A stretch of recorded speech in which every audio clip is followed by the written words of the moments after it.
Okay, we're live there, and then since you get live on Super Geek, I will share that to the group, and then these need to be shared out from there. So let's go. Ah, Laura. Come on, come on, come on.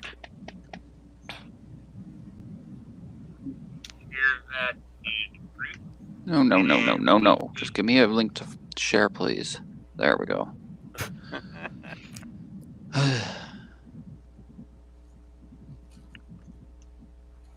I'm hungry. I'm hungry. Well, Carlos can order his all food since he's got dinner reservations in about an hour. There you go. It's in the big Star Trek group. All right, can you go ahead and share into X Monitor and Me? Super Geeks and work, please? Okay. Now 15 or 20 minutes at this rate, whatever reason. I can do that, I guess. Thank you. All right. I just clipboard.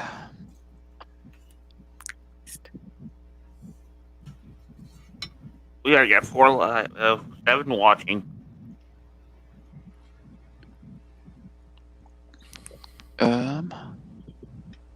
Damn it.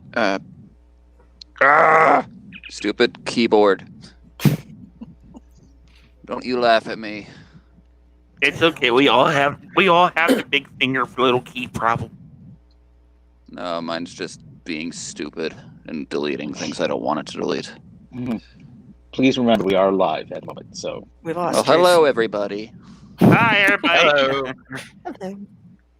We got Triangulum here. We got Glenn. We got Ron Chaplin.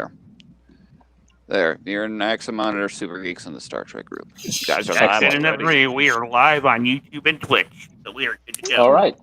Well, let's get started then. All right. Okay.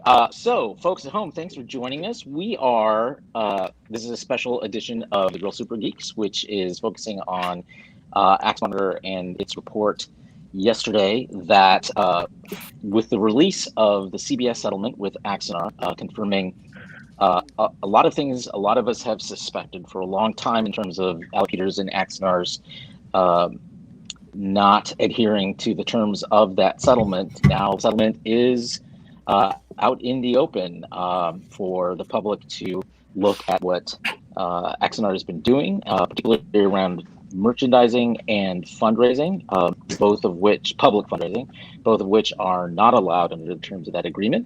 I am joined this evening for the next 60 minutes or so by a number of people who have been watching this case from afar for years. And so let me do a quick introduction of each of them, and then we'll launch in.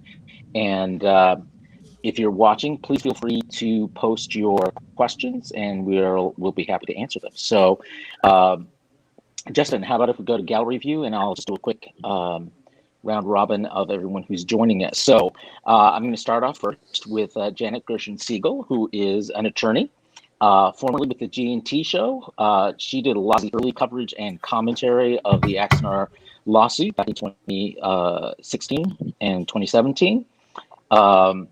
Next is Casey Shafsky, not Homelander, and he is one of the producers of Star Trek Continues, one of the fan films impacted by the Axanar lawsuit, and so he has also been observing this for quite a long time and has plenty to say. Next is Travis Linton. You probably know him as the admin of the largest Star Trek fan group on Facebook, and he's of course joined by his otter Pokemon Lane, whom I have a particular affinity for. And next is Sean P. O'Halloran, one of the admins of the Axanar Facebook group, and possibly the most hated person by allocators and many of his friends. On our regular Super Geeks podcast, Sean often is not wearing pants, so I'm just going to ask him if he's wearing pants today. It's formal, so yes. It's formal, so great. So that's how serious we are. This is serious tonight, folks. It is. And then we've had him as a guest on the podcast before, California attorney. Do I use your full name? No, Andrew Schmidt is joining us. I call him the Nose because he has a lovely nose, and so that's his nickname. And Andrew has also followed this case. He also did some legal work for Axanar very, very early on in its history, and so he has some unique perspectives on the case and on what it's like to actually have to be in the same room as Alec Peters. And then, of course, our stalwart producer, Justin Burton, is overseeing all of this. And Justin, thanks for setting this all up so quickly and efficiently. So let's go ahead and launch in. Do we have any questions yet, Justin? If not, we'll just sort of launch right in. Done yet, Justin? Nothing yet. We got a bunch of people watching. We got 23 live. So yeah, we got 23 wow, live that's viewers great. so far. So make sure you all drop your questions into chat, and we will get to them eventually.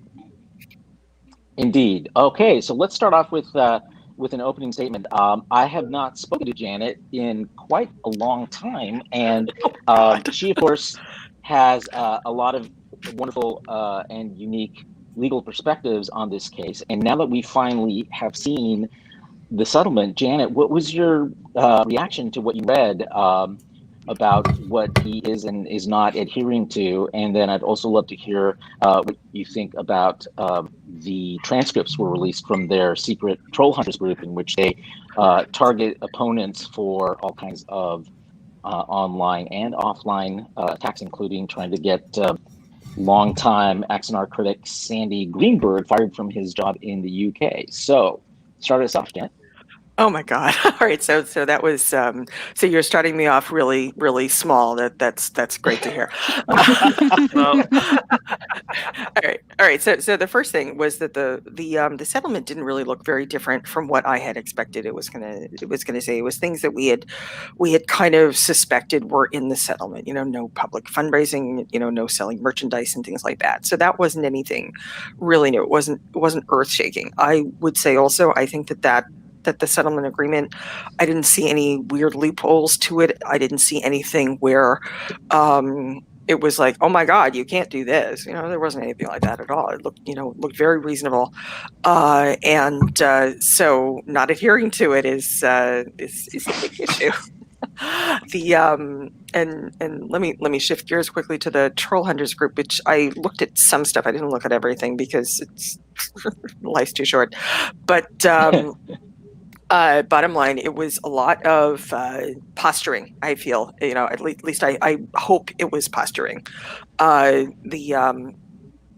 were a lot of statements about doing not very nice things to Sammy Greenberg, and which is not nice. Let's just say there's first off, putting this stuff in writing. Oh my God, people, are you on crack? Let's just start with that, okay? Why did you do that? I mean, I'm well aware that this was a private Clubhouse kind of group, and that the people who were chatting about this probably felt it was never going to see the light of day. Never, ever think that, people. Ever, ever, ever. If it's in writing, it's going to come out somehow, some way. Some fashion. So that what okay. And then what they were saying was very troubling, and there was no ambiguity to it. You know, there wasn't anything where you could sort of weasel out and say, well, I didn't really mean it that way. You know, you could have taken it some other way. I will give kudos and applause to Mr. Lane for attempting to be the voice of reason and saying, you know, I think you people are kind of going a little too far. I think you're being a bit too harsh here. This doesn't seem to be right.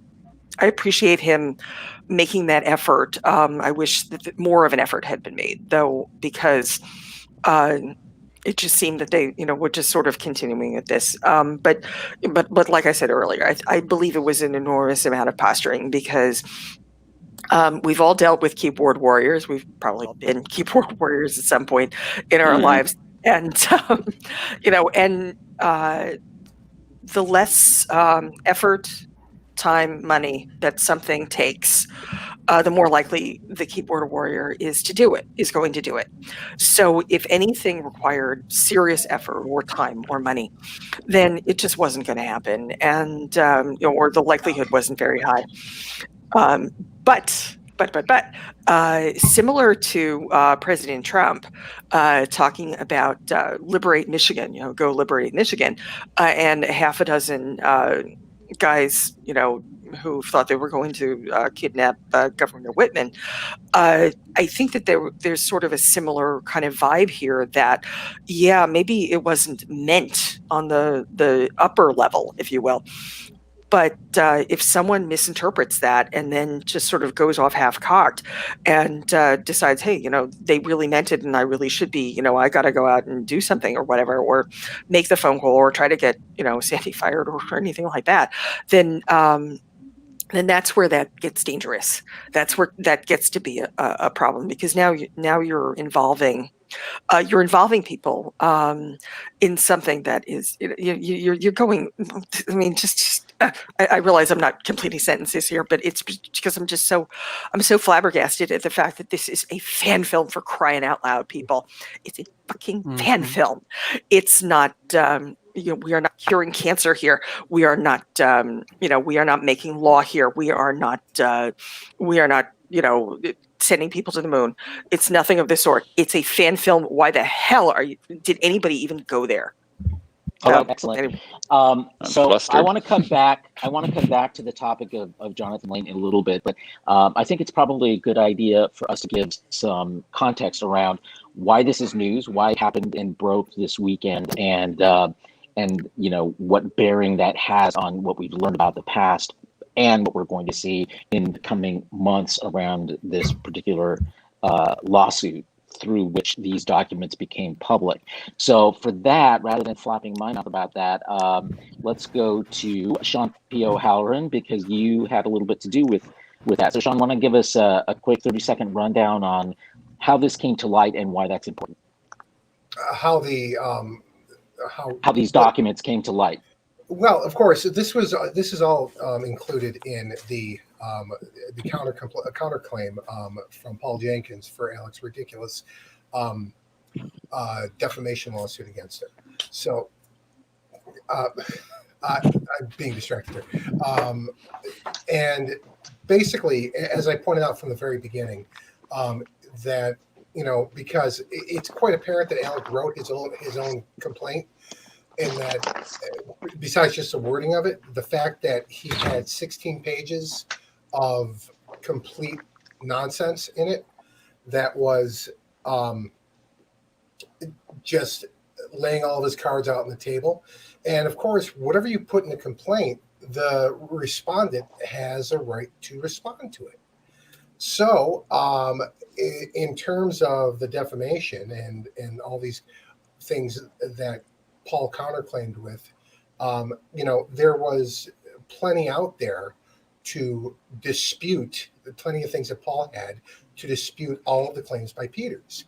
And, this isn't like the CBS lawsuit. I think people need to understand that. If you go back and take a look at the complaint by CBS, the initial complaint, everything in that complaint was information that was publicly available. They did not lay all their cards on the table. So the only thing that the defense, Axanar Productions and Al Peters, could respond to were those items that were specifically in there. Not in this case.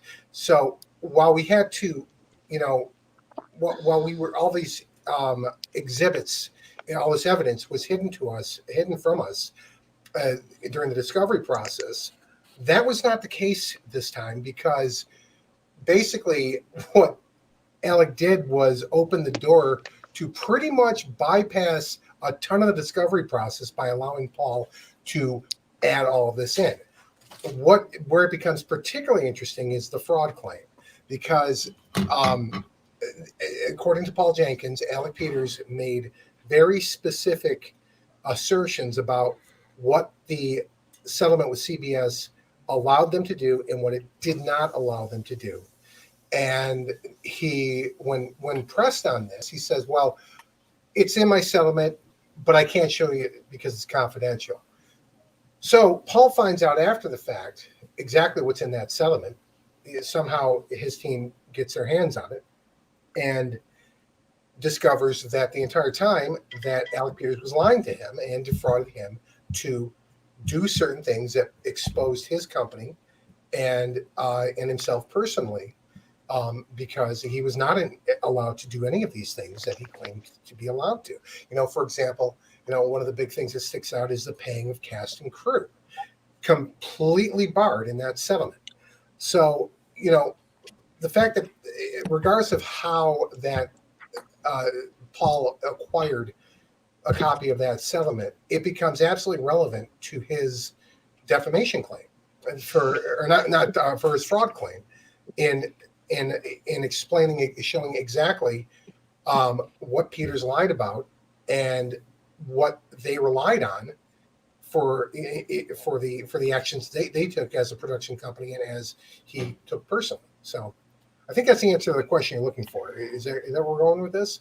Yeah, basically. So let's talk a little bit about a little bit more of the context behind this lawsuit. So Peters is suing Jenkins for defamation, making a lot of claims. Jenkins is using information about the settlement and other documentation to show that those claims that Peters is making about him are not factual. So one of the things that Jenkins has said is that he specifically wants this trial to go to jury, because a jury will see all of this evidence. The public will see all of this evidence, much of it that has been hidden behind the confidentiality of the legal settlement with CBS.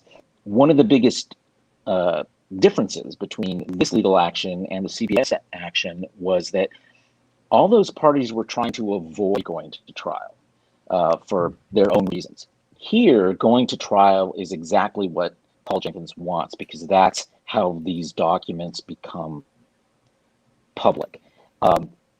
So we're starting to see them, and then probably will be more as this case moves into discovery. So, it has quite a bit of impact on other fan films, on copyright, etc.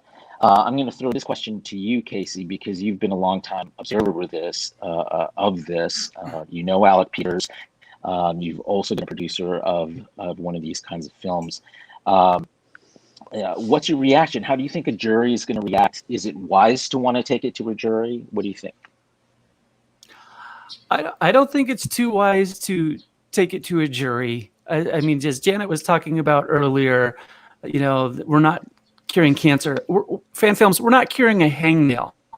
Okay, it's a fan film, and to have people so ramped up, and then from reading what I read of that looked like violations of the settlement that Alec Peters agreed to with CBS, that if a jury hears you're not supposed to do this, or this, and that guy did this, and this, that to me is pretty open and shut of, he didn't agree in full faith, confidence, whatever you want to say. He didn't really agree to this settlement, wrote his signature, but then, gave it a little bit of time and did what he wanted to do and thought there would be no repercussions for those actions.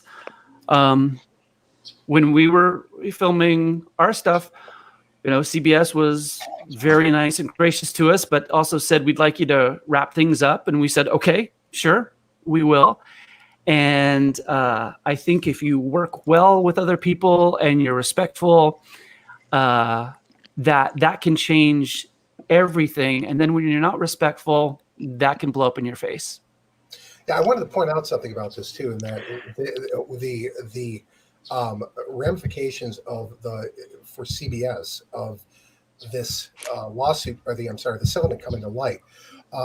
This, I think, is very bad for fan films in general, because basically what we discovered, Janet said there wasn't anything she didn't expect. Well, I'm completely of a different mind at all. It was way more restrictive than I ever expected to be, based on what Alec had been suggesting to everyone. So I was under the assumption they could do a lot. Which was, if I can just jump in here real quick, which was basically he's portrayed the settlement as essentially fighting CBS to a draw. Did that settlement look like a draw to you? It did not look like a draw to me at all. My God. It looked like he was drawed and quartered. Yeah, but there was no draw there, because if you look at it, it's the onus is entirely on him. There's nothing on CBS's part at all that they have to do, other than they all agree that they're going to pay for their own legal costs. There's really, and keep it confidential. So, and that's boilerplate, okay? And no disparagement, boilerplate stuff. But the restrictions on there are so heavy. And for example, he can't even use the Axanar Star logo except for on Prelude and the 2 segments. Well, we know he's done that. The merchandising completely off limits. All these things, it just goes down the line on here on what he cannot do. So basically, what this coming to light like this, in my opinion, it's basically telling every other production or wannabe Alec Peters out there that, hey, guess what? You've got it's open season to do whatever the hell you want, because even if CBS goes after you, they're going to wind up eventually settling with you. And what's going to happen is that they're not going to enforce their settlement. And I think that's a very bad position for CBS to be in. And the fans. Yeah, Brenda asked that same question, because do you think this will, now that the settlement is public, CBS will crack down on that? Great question. And how about if we throw it to Andrew to start? Sorry, I had to unmute myself there. No problem. To that extent, I really don't know. It is up to them. I would imagine they've been keeping tabs on him, and they have their own reasons for either wanting to act or explaining their inaction. But I believe it was fairly boilerplate in there. Usually, if there was an issue, there would be notice that there had been a breach, cure period, and then afterwards, if the party that was alleging a breach wasn't satisfied, they could move for arbitration, which, though quick, is still a fairly expensive process. So, long story short, I don't really know. Yeah, it's hey, Andrew, interesting. Can I? Go ahead, Carlos. Can I jump in here with a quick question for Andrew? Yeah, go ahead. Andrew, what does this mean to CBS licensees? So what I'm really thinking about is when Peters is peddling this other stuff that might be confused with official Star Trek merchandise, and could directly affect licensees by taking money out of their pocket. Isn't there an onus on CBS to protect their licensees? Well, I can speak in general because the business I'm in does involve a lot of licensed properties and products. Usually what you have in licensing agreements is an onus on the licensee or the ones making the goods to point out if there are potential infringers or people who could be more or less trading unfairly on that license within the marketplace, usually the territory you're selling. I think we had a prime example of this. I believe it was a couple months ago with Fansets, where I believe there was some information in here where one of the pins had the Klingon, was it Triskelion symbol or it's called Trifoil? Trefoil. Yes. And even more important, nerds. You're all nerds. I looked it up. But even more important to that, it was that they were literally copying the artwork that Fansets uses for the cards that they attach their pins to. So that was even more of a blatant attempt to have their merchandise be construed as official Star Trek merchandise, and which is also specifically listed in that settlement that they cannot do. So, and then what kills me is they tried to mock Fansets after the fact and say that they didn't even have copyright. It plainly says it on their product. They are a licensee of CBS. Well, Justin, to be fair, that was just a big mouth named Colin Krapp, who's just is the co-conspirators, like Troll Hunters. He's not really Axanar Productions. But Andrew, please continue. I'm sorry to interrupt you. Oh, well, I was saying usually I would say in standard licensing agreements, the onus is on the licensee to report that and more or less, in addition to selling licensed goods, kind of police the market, and anything they become aware of, they alert the licensor to. Because a lot of times you will have bootleg goods or people who are trying to trade off something. One of the things you often see in the apparel industry where I work is you might get these third-party sites that don't have a US address that will literally just take a shirt you've made and screen print it and have it have licensed material and just sell it willy-nilly without a care in the world. So more or less just going back to the example, I believe we discovered that obviously through a search on the USPTO website, I guess Viacom now, or CBS, the conglomerate which they are, does have a trademark in the Klingon trefoil symbol in the international class for pins and I believe patches as well.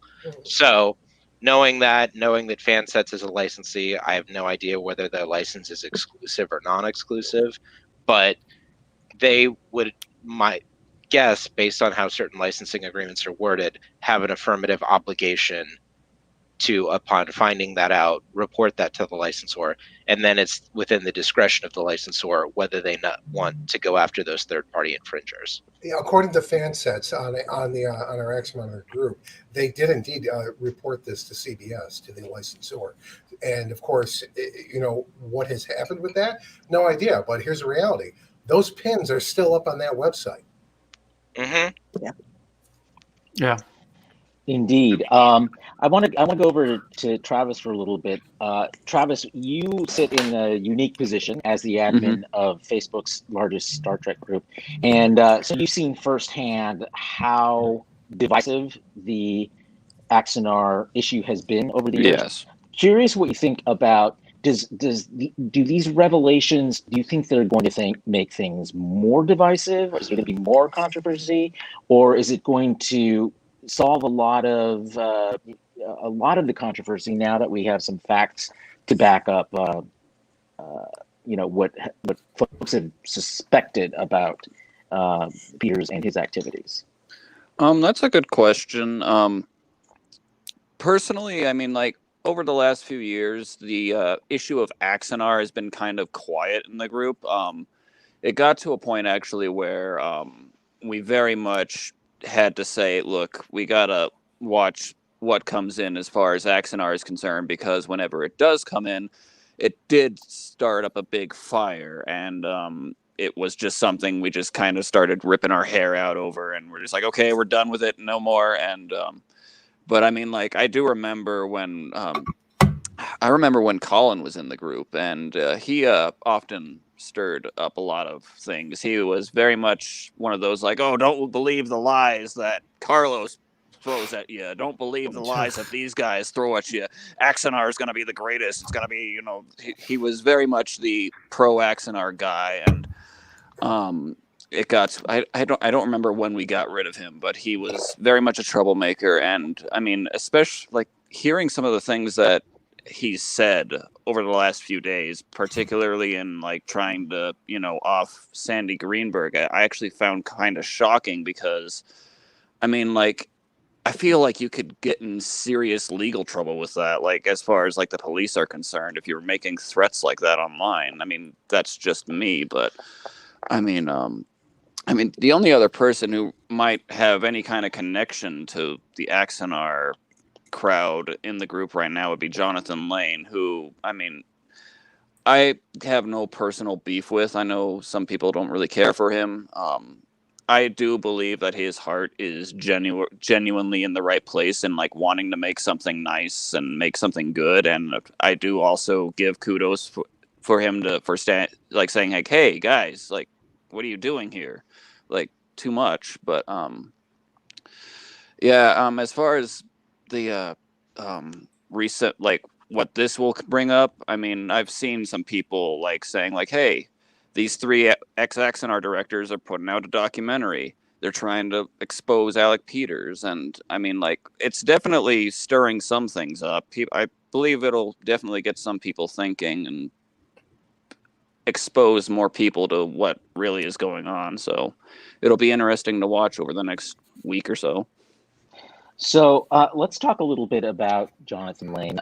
So Jonathan runs the Fan Film Factor blog, and he covers fan films generally, in general. He is, and I think you're right, Travis. He is sincere in wanting to promote fan films, in highlighting, what fans have been able to produce over the years, and probably does it, more in depth and better than anybody else. Yeah. To be fair.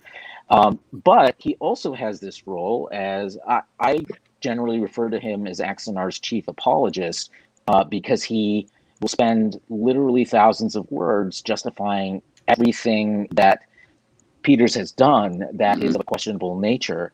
One of the things we discovered in the transcripts of these troll hunters is that, yes, Jonathan did stand up to Alec and some of his worst impulses, and even said, I'm speaking truth to power here.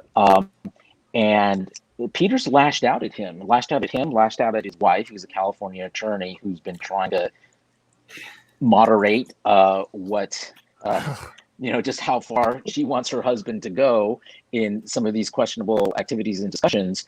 How does Jonathan Lane, how good does he emerge smelling after these revelations? So, who wants to start on that one? Justin? I'd like to start on that. Go ahead, Sean. Okay, well, here's my perspective on this. I am not a fan of Lane. Okay, do I think that he's an evil person? No. I do think Lane is very weak-willed, and I think Lane is far more concerned about having access to people in the fan film community and with celebrity in general. I think that is his primary goal. I think he wants to be internet famous more than anyone I've ever seen. He seeks constant validation. That said, what I saw in the particular screen caps from Troll Hunters was, while I will agree with this, that I do commend him for taking a stand and even pointing out, and I think, and I bet this is the influence of his wife as well, that when you do things like this, there are consequences, and that is basically what the message that I saw in here was, in Alex's response to her, what he had to say was, basically not to continue to screw with the quote unquote haters, them being us, and because you don't know how they're going to react. It's like Jonathan said. Okay, so once you do that, who else is willing to put their own job on the line when they go after you? And that's a very salient point. But at the end of the day, my problem with Lane is that Lane has been involved in that Troll Hunters group since the beginning, because I have transcripts going back years of that group that I haven't dropped yet. And the reason why I haven't dropped it, because there is so much material to go through. But Lane has been an active participant in this group for a very, very long time. We're talking 5 years now, 4 or 5 years now. And it says to me that while I agree with his position on this, and I thought he did well, it says a lot about his character in that he has not extricated himself from this group. The person I got those Troll Hunters logs did extricate themselves from that group because they simply could not stand being involved in this type of behavior. The reason why Paul Jenkins had access to that group is because John Stekis, I believe that's how you pronounce his name. Stoggy was so taken back by what was going on there at the time that he wanted Paul to see what was going on. So again, there comes a point here where your moral compass has to kick in and say, I want nothing to do with this type of behavior. I want this fan film to be made. I cannot be involved in this anymore. But Mr. Lane has not acquitted himself that way. He's continued to stay in that group, and amazingly enough, and at the expense of Alec lashing out at his wife, which is just absurd to me. Yeah. Yeah. I Oh my fully God. agree there. Yeah. I don't. If I was playing, that would have pissed me off. I don't care who it is. You don't lash out. Well, and Like that. it's not the first, Justin. It's not the first time. Alec has lashed out at Lane's kid as well, which is like, you'd be on the floor if it was me. Anyone. Oh yeah. Yeah. And if it was around Carlos would have kicked your ass for going after my kids. Like, That's true. I love your kids. Carlos would have been your ass out of Axanar. I He would have told you to kick rock. Carlos would have like roadhouse them. Would have been bad. Exactly. Carlos is a nice guy too. Like Exactly. If it were my kids, Carlos would have been. But it's just like the first time that Alex said a bad word or said something to my kid that like he's treated, Jonathan's kid, would have been the last time. We would not be having these discussions anymore. I would have extricated myself from this entire thing. And I simply, it's like, and it tells me that again, Lane values some things more than others. He's willing to tolerate some really, really bad behavior just for that access. And it's very disconcerting. It's really sad. It's really sad. And we got a couple of quick little screen caps here that you sent me, Sean, that you wanted to share for everybody to see. Here's one of them. It'll pop up here on the screen. This is regarding Sandy Greenberg. Go to his employer. Now, I mean, go why ahead. would you say this? Yeah, Sean, go ahead.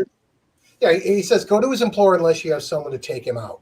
That is the best course of action. I mean, and I am not opposed to physical violence against Sandy Greenberg. I just don't want to pay a hitman. That's just like those type of things. That's like what? That's police. Police. Are you out of your tree? Are you completely out of your tree? That I cannot believe that. I mean, this, and this is going to be something that if it does go any further, he's just going to say, "Oh, I was just kidding. Oh, I didn't really mean it. I didn't mean it." It's tip of the iceberg, because not only do I have these troll hunters logs, I have all the years that Terry McIntosh communicated with him through private message. Thank you very much, Terry, for sharing those with us. We've got. This is very typical. He talked about Jason Kovalik. He needs to die too.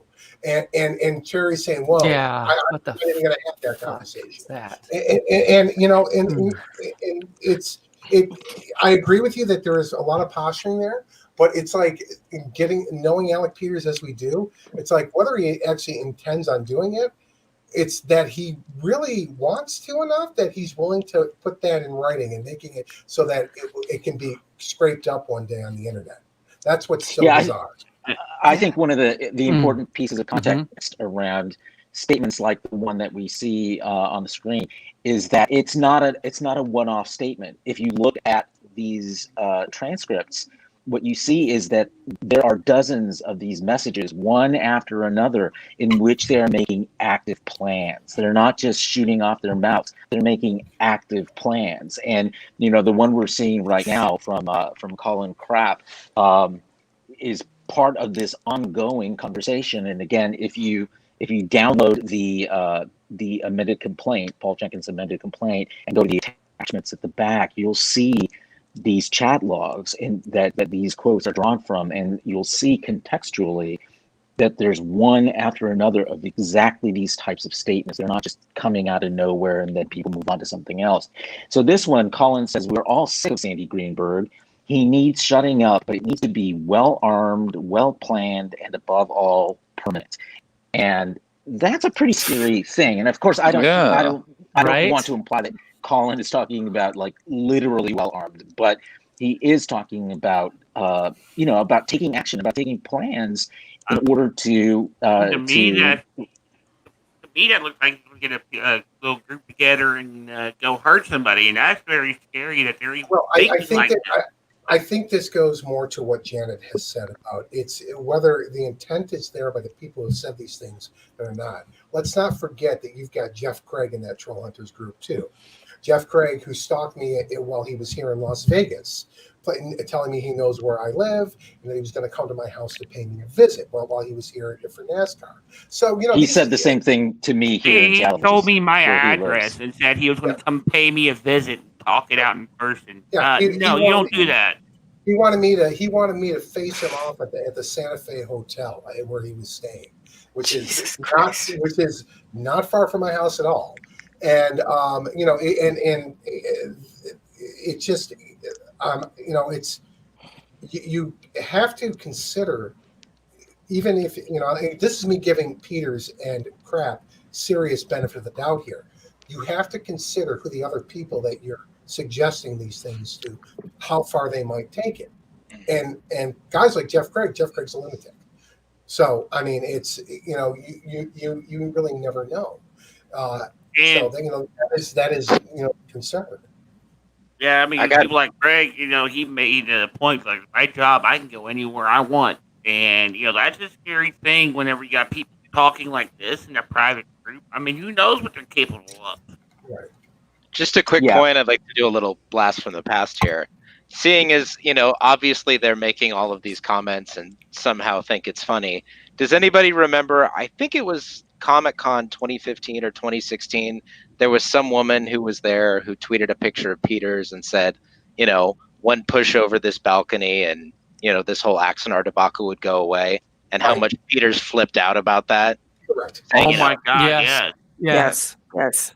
I'm going to call my pro bono attorney that's defending me for copyright infringement, and I'm going to have her sue you for an intentional tort. Yeah, give me a break. Because let's just point out, and one thing I want to have a little bit of fun with, and I think Janet will appreciate this. Because Janet, if you were going to sue someone for defamation, would you go to a business attorney that specialized in intentional torts of that nature, or seeing as I know you were a very intelligent, cultured woman, you would obviously go to a solo practice patent attorney and say, let's make things happen. Oh, for crying out loud! Oh my God! Yeah, this is taking this is using a spoon when you need a can opener. I mean, what? Are you kidding? Is it cheaper? I mean, does he get like a 2-for-1? Like the family discount? Maybe that's it. Mm-hmm. Well, as I've seen, it's like one of your. What appears to me, it's like one of those bake your own pizza places where you pay less money because you got to do the whole thing yourself. Yeah. And they just throw it in the oven for you. Yeah. I'm going to move to one of the questions that I've seen bandied about since last night when I released this news. Someone asked about whether or not what we see in this Roll Hunters group amounts to any kind of criminal conspiracy. So I'm turning to the two lawyers here to tackle that first. What does it take for this to be conspiratorial and or not? Or any whichever. crimes at all. Are we seeing any criminal activity at all? It's really was my question, because I was the first one to bring this up. I think Yeah, it hasn't we need just a been you. concrete act, don't we? Don't we, Andrew? So Say again? Andrew or Janet, you want to jump in? I'm trying to just remember back to law school with inchoate. Same here. Uh, It was longer but ago for me. Well, the thing that gets me, and I believe Michael Stewart touched on this in one of the groups, was mainly that obviously I believe it's conspiracy. There's the mental state to move forward in committing a criminal act, plus a substantial step. And as I think we've talked about, a lot of this was closed group kind of treehouse talk. Oh man, so-and-so's awful, somebody should do something about them. But from what I saw in a lot of the exhibits, it never seemed like anything really was put in motion. I think it was just a lot of hot air, or as we touched on politics, little blast in the past, a lot of locker room talk going on. Let me jump in here for just a second, Andrew, because I think that in the case of Sandy Greenberg, we do see some actual actions taken. One of the things Sandy has posted today in response to this coming to light was that allocators did actually reach out to him personally and threaten him over his job if he didn't shut up. Sandy says that he said to Peter, so that in my mind that is an affirmative step forward when you move from just talking to one another to actually going out and threatening the object of your the person you're having a problem with. and that Sandy's response to him was, you realize that you have actually just committed blackmail. You've given me the evidence I need to show that you're trying to blackmail me by threatening to go to my to get me fired just to shut me up. How does that change the equation for you from just sort of the treehouse talk to actual actions taken in the real world? Well, That's either. I think that could be seen more or less as an attempt, but Janet, kind of help me out here. I would think that something like that would be more in the area of civil law, not necessarily committing a crime. It would be more of a in the intentional torts category rather than commission of a criminal act. I think I'm kind of on the fence about this. So yeah, it's Sean, go ahead, Yeah. Janet. Then No, I have a question. I'm Go sorry. ahead. It one of the problems is that so much of this stuff is so mixed together Mhm. that it it can be hard to like parse it out and figure out exactly what we're talking about here. But yeah, the threatening to go to Sandy's employer, yeah, that probably is at least certainly a form of blackmail. But is it criminal or is it civil? Yeah, I'm willing to say I think it's probably a bit more civil because that's not it's not like the strong arming, the strong arming part that's actually something different. So we're trying not to conflate the two, but unfortunately there's just so much of this stuff and it's a mess. Yeah, no, I appreciate both of your perspectives on this because I think it's easy for those of us who are not legally trained to look at some of what we've read in those troll hunters, and there's more coming. There are more laws to which we have access that are not included in Paul's things. So, and Sean, I know you've seen a lot of them. So there may be more examples for us to look at to give us more context on it. But I think it's important to point it out just in terms of not necessarily going nuclear over what we read. As shocking as some of this is. Go ahead, Sean. Yeah, and there is a pattern of this too. Alec Peters actually has done this, where he has reached out to an employer to get them fired. He did this with Gabe Kerner when he was working on the Orville. And he both publicly and he also sent emails to Gabe's employer that Gabe had to deal with at work, and they laughed it off because, like everyone else, the response is, "Who the fuck is this guy?" And but the fact of the matter is that knowing that Alec has done this, and again we go back to talking about who's in that group, who is his audience in that group. When you've got guys like Jeff Craig, who he himself called Sandy Greenberg at work in the UK to harass him, how far do these people think they should go? How far? What is their mentality on this? I mean, I guess at this point, I don't look at it so much as being from a perspective of legally actionable, but it simply to me is a matter of this is some dangerous shit going on here. Is how I look at this. It's very disconcerting, and of course, has himself in the middle of it. This is also, as we said before, just a fan film. This isn't some big money making enterprise.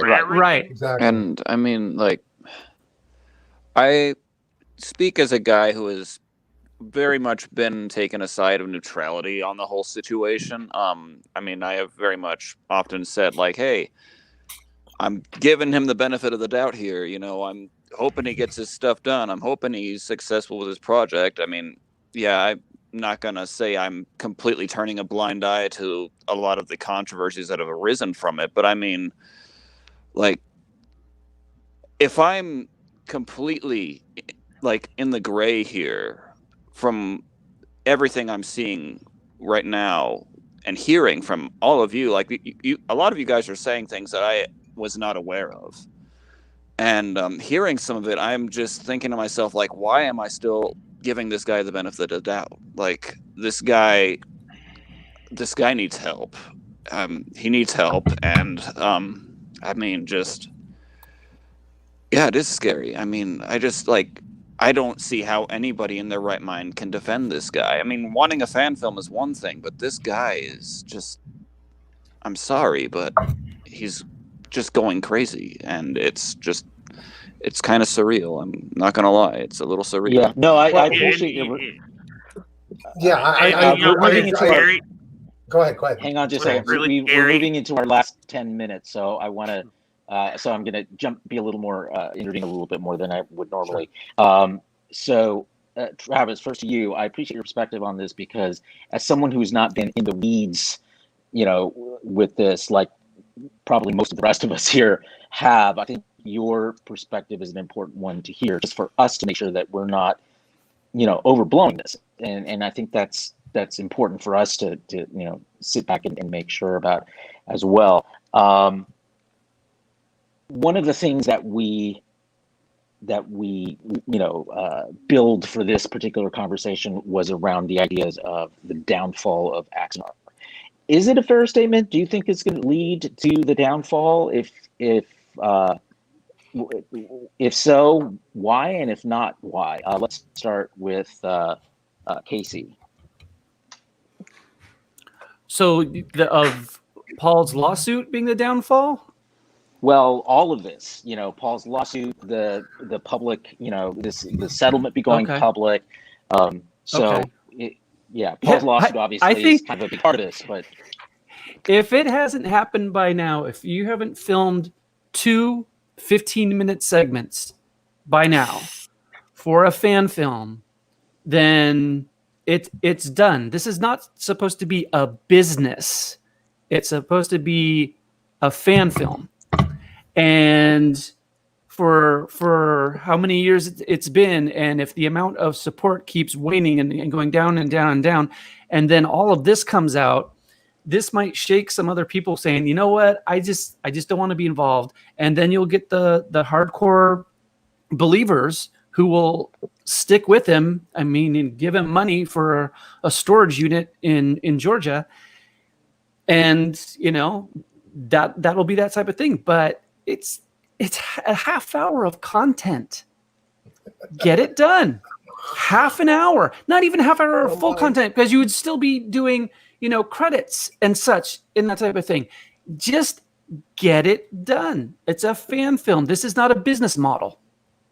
One of the things that we know from Paul Jenkins' lawsuit is that he has claimed copyright over the script, his contributions to the script, and that consequently, anything that's filmed from that script he doesn't own, but he can control whether or not it becomes publicly available.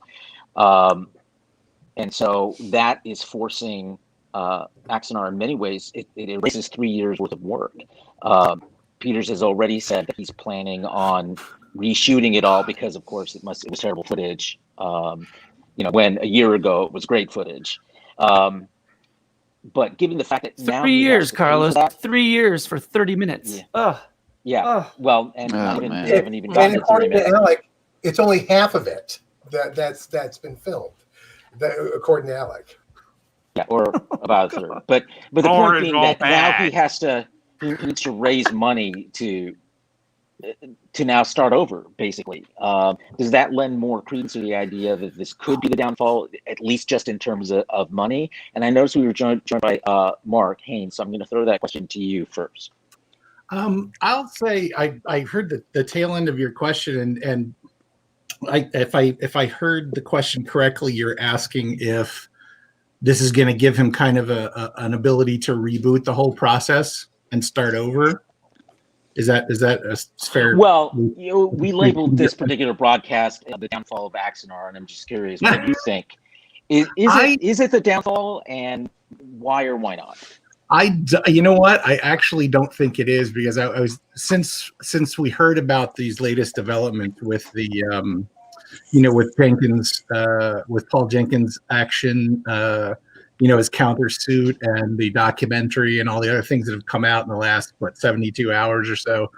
I don't think it will be, because oddly enough, I'm still one of these people that would still like to see it.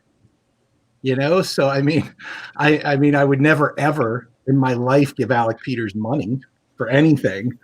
But it's like part of me hopes that somewhere hidden in the budget for this documentary, if they're planning an 8 to 10 episode series, that we get the 2 15 minutes, because according to Jenkins, it wouldn't take that much to film it. And there's at least 3 Star Trek Constitution class bridges around. It doesn't have to be that bridge. Yeah. So the fact that somebody hasn't already made it in this period of time is kind of surprising to me. Interesting to me. It's not, because it has never been a great script. Now, I haven't read Paul Jenkins' script, and apparently he did a lot of improvements. But now that script, that script is not now available. They're starting from scratch from the last version, which was just written by Alec Guinness, not a great scriptwriter. So we're running out of time, so I'm gonna move this really quick. So I want to finish the round robin here. Downfall, yes or no, Sean?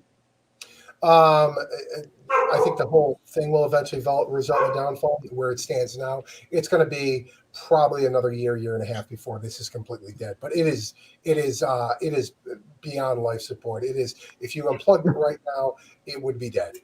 The reality of it is that there's just from reading these documents, the funding isn't there, the budget isn't there, and more important, the management isn't there. And that's look at the Patreon. Yeah. Well, look, if you just read the documents, don't even look at the Patreon. Okay, if you just read the documents, the fact of the matter is that shoot in October was not funded. Period.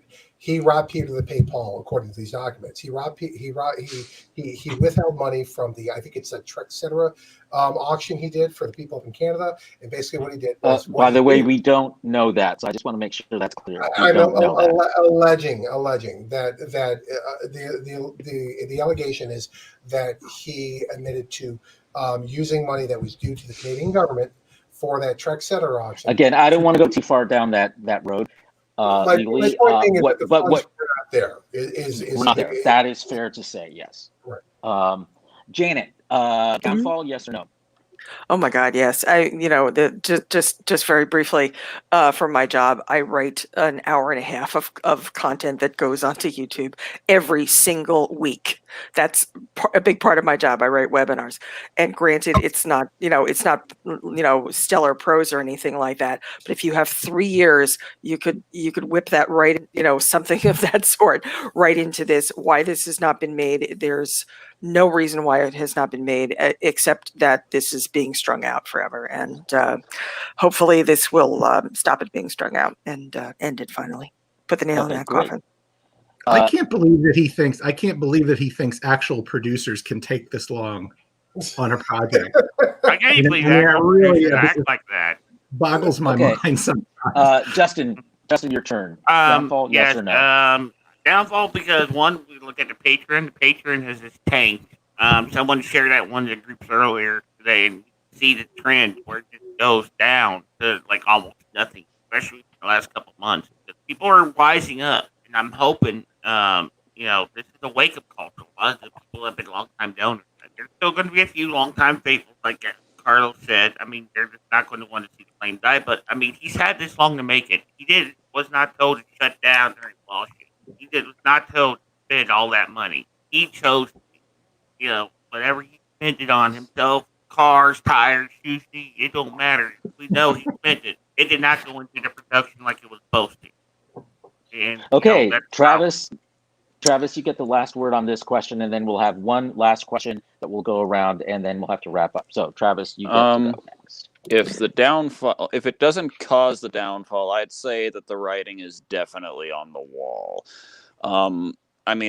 Particularly because, I have heard, little bits and pieces from interviews from people who used to work on the project, like Christian Gossett, and he says, he's been tempted to get the old crew back together that worked on Preludes, hey, you want to do Axanar real quick just for shits and giggles and that kind of thing, and I just whip it out in a day, and I'm right there with everybody else here. He's had so long to work on this, and with this coming out, I don't see it going on much longer. The writing's on the wall. Okay, last question, and we're going to do 5 minutes, so please keep the answers short. So one of the things that we've learned in the last several days is that the 3 former directors of Axanar, all of whom have left the project over serious financial and other mismanagement issues with Alec Peters, are banding together to create this documentary to tell the story not just of Alec Peters, but with a view towards looking at, in society, how toxic fandom has taken over in so many aspects, not just in science fiction, but also in sports and other fields of entertainment. They have raised almost $12,000 to make this. It's going to take more. A lot of it is going to go to pay for the legal fees that will produce the documentation required to make the actual documentary. Do you think this is going to be interesting enough to, Joe Schmo on the street? Let's start with Andrew on this one. So is the question, is this proposed documentary going to be a big enough draw to just an average Joe who? Yeah. Well, or people who are interested, general about it. Yeah. I think it will be. I think it's one of the things, as we've seen over time, people have had a love of a certain franchise or have nerded or geeked out on something, and it's become overtly excessive. And you see certain things where, and a lot of what we saw in Axanar, to an extent, well, I'm Star Trek's biggest fan, therefore it is mine, and I can do with it what I want, because IDIC, I can make my movie and all of that. Plus, then you have issues of gatekeeping, if just general toxicity, if somebody doesn't like an episode of TNG as much as you do, or they think that somehow X Star Trek show is better than Y Star Trek show, or they really like the prequel Star Wars movies when you really like the classic ones.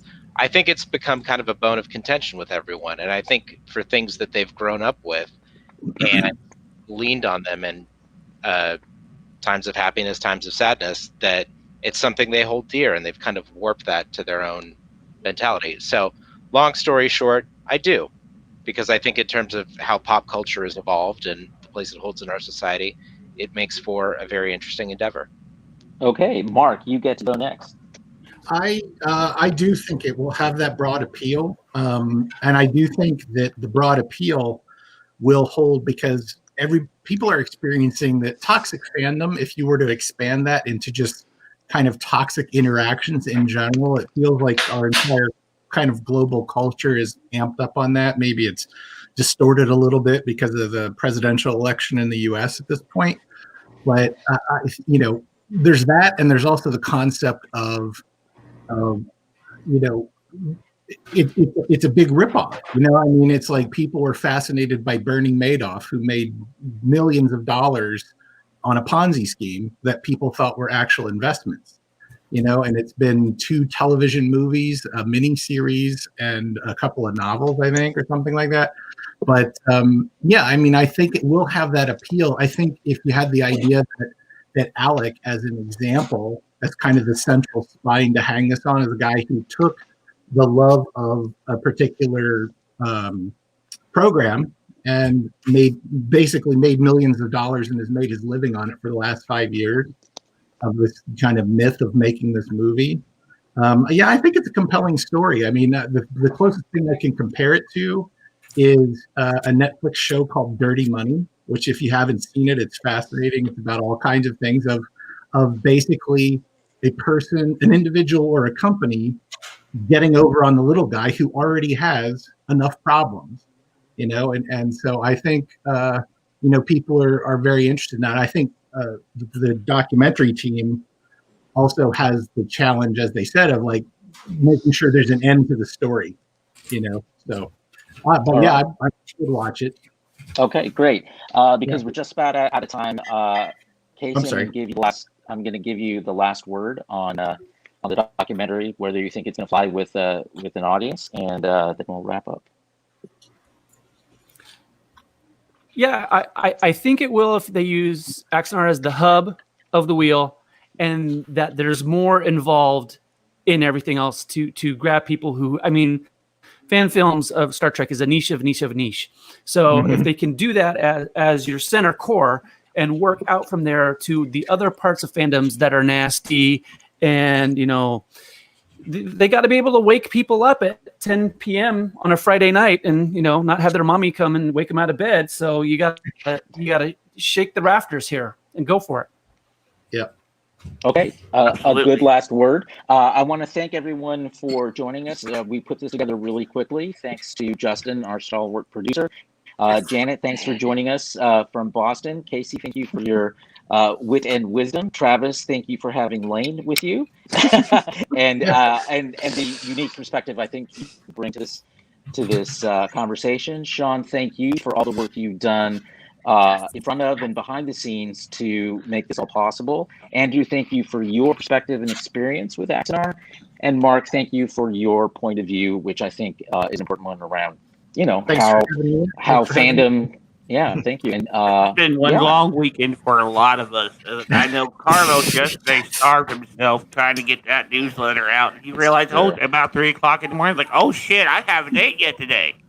Yeah, it was a lot of coffee. Go and get donuts. some dinner. I was very Why, you earned it, mister. Carlos, Thank let me you just add, I all. was very surprised to see the newsletter post saying you'll see this later today. I'm like, when is this dude sleeping? I actually did sleep the night before, but I slept in pretty late. So okay, thank you Kept 'em up all. late. And remember, folks at home, please check out the Axle Monitor Facebook group. You can sign up for the newsletter. There'll be a lot more coming in the coming weeks, so you can be the first to know about the latest in all of this. Otherwise, thank you for joining us tonight, and we'll see you around. Have a good Good one. night. Thanks, everybody. Bye. Take care. Good night. Bye. Go get dinner. Bye-bye. Yes, dinner. That was a good one, Mia. And